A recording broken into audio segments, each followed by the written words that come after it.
रण अब प्रचंड है, बल है, बलवान है। क्रांति का संकल्प है, विकास में विश्वास है। नीतियों की राजनीति है, विचारों पर प्रहार है। वर्तमान है, इतिहास है, विपक्ष की हुंकार है। वादों पर विवाद है, चुनौतियों का अंबार है। राज्य की है पुकार, अब की बार होगी किसकी नैया पार। देखिए सिर्फ the news garage presents political गलियारा हमारे इस प्रोग्राम में। नमस्कार, मैं नवीन मिश्रा और आप देखना शुरू कर चुके थे न्यूज गैरेज। आज हमारे साथ उत्तर नागपुर इस विधानसभा क्षेत्र पर बात करने के लिए उत्तर नागपुर के भारतीय जनता पार्टी के अध्यक्ष गणेश कांतुड़े जी मौजूद है। गणेश कांतुड़े जी, आप बताइए कि इस चुनाव को आप किस नजर से देख रहे हैं फिलहाल? इस चुनाव को तो हम परिवर्तन की लहर के नजर से देख रहे हैं जी, क्योंकि इस बार लोगों में परिवर्तन करने के लिए इतना जोश है, इतनी जनता आतुर है, क्योंकि उन्होंने यहाँ के जो विधायक है और ये जो जिस पार्टी से वो बिलोंग करते हैं और जिस महाविकास आघाड़ी से वो बिलोंग करते हैं, उनका काम करने का तरीका, उनका डेवलपमेंट का तरीका या उनकी काम करने की शैली और उन्होंने आज तक क्या क्या किया है, इसके ऊपर जनता नाखुश है। इस क्षेत्र के जो विधायक है नितिन राउत, वो गत 20 वर्षों से इस क्षेत्र के विधायक है। 1999 से वो विधायक यहाँ पर चलते आ रहे हैं। सिर्फ 2014 से 2019 वो विधायक नहीं रहे। हाँ, वो सिर्फ 5 साल के हमारे विधायक जो अभी यहाँ से भारतीय जनता पार्टी और महायुति के उम्मीदवार है डॉक्टर मिलिंद जी माने, वो 14 से 19 तक यहाँ विधायक रहे। फिर से वो चुन के आए नितिन जी राउत। उनके कार्यकाल में एक भी उत्तर नागपुर का विकास नहीं हुआ। जो कुछ विकास हुआ है वो हमारे नितिन जी, देवेंद्र जी, इन 14 से 24 तक ये 10 साल में सिर्फ भारतीय जनता पार्टी के ही नेता, हमारे 2 नेता गडकरी साहब, देवेंद्र फडणवीस साहब, इनके माध्यम से ही हुआ है। और 5 साल में जो माने साहब 14 से 19 तक थे, जितना भी आउटर भाग है अनधिकृत, चाहे प्रभाग 1 हो, 2 हो, 3 हो, 4 हो, आज माने साहब के ही कार्यकाल में और देवेंद्र जी सीएम थे, उनके ही कार्यकाल में काफी निधि मिला है। और गडकरी साहब 14 से जब यहाँ से सांसद बने और केंद्र में मंत्री बने, उनके माध्यम से ये पूरा विकास हुआ है।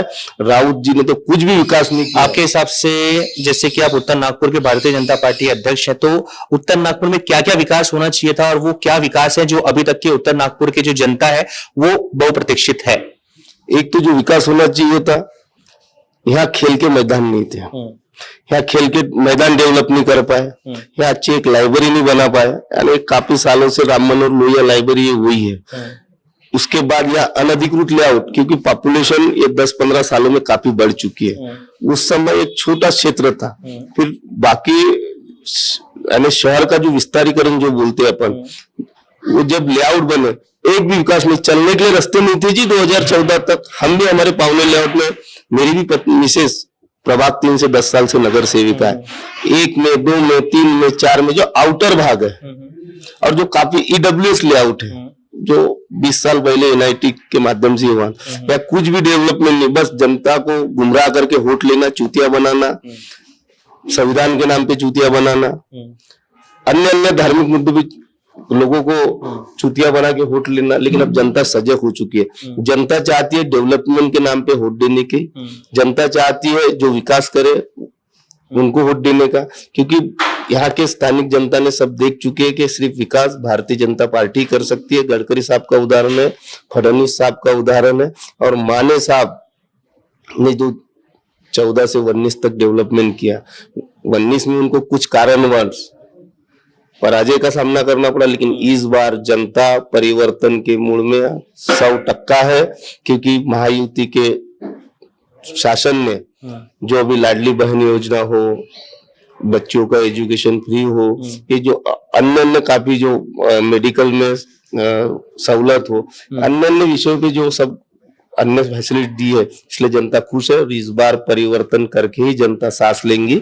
जैसे कि आप उत्तर नागपुर से बिलोंग करते हैं और उत्तर नागपुर के एक जाना माना चेहरा भी है आपका पार्टी के लिहाज से और एक नेता के लिहाज से, एक मुद्दा काफी गर्म यहाँ पर उछला हुआ है कि डॉक्टर बाबा साहब आम्बेडकर कन्वेंशन सेंटर जो है, ये नितिन राउत जी बोलते हैं कि उन्होंने बनाया है, उन्होंने फंड लेकर के आया है, और भारतीय जनता पार्टी बोलती है कि उन्होंने फंड लाया है और उन्होंने इसका निर्माण करवाया है। सच क्या है? सच तो यह है, जिस समय ये बात सच है कि जिस समय नितिन राउत मिनिस्टर थे, उन्होंने भूमि पूजन किया था।